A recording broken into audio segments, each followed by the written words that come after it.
Do you think deload weeks will make you weaker? Then you are absolutely wrong.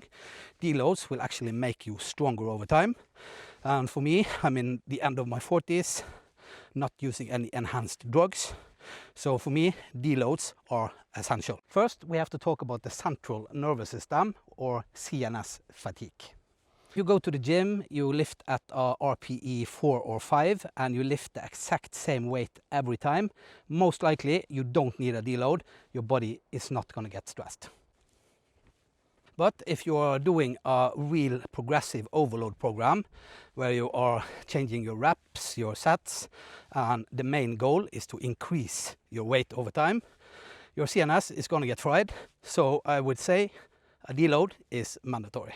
When you're training hard, you're actually digging a big ditch of fatigue, and when you finally are backing off, doing a deload, the ditch gets refilled, but not only that, it over repairs. So the next time you are running a block, your fatigue system tolerates more, and that's how you can chase a PR. So how do we perform a decent deload? The ground rule is reduce your volume in about 40 to 60% and reduce your intensity down about 10%. So let's say if your 1 rep max is 160 in the bench press, you usually in your program do 4 sets of 3 to 4 reps. You reduce the 160 down to 80 kilo, and you reduce the volume of your sets down to 2 sets, and you can keep the repetitions between 3 and 4 repetitions. But the main focus here is not high intensity, it's slow and controlled.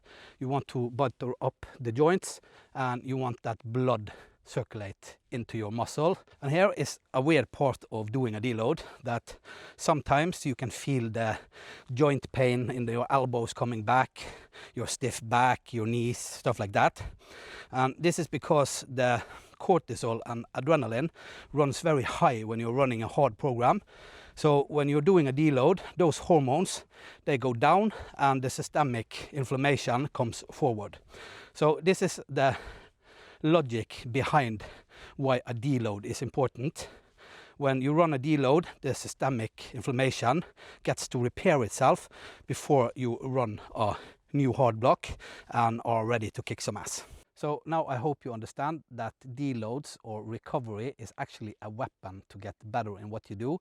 If you do strength training or you do high intensity training, it has an impact on the CNS, central nervous system, and once in a while it needs to calm down, like I just talked about.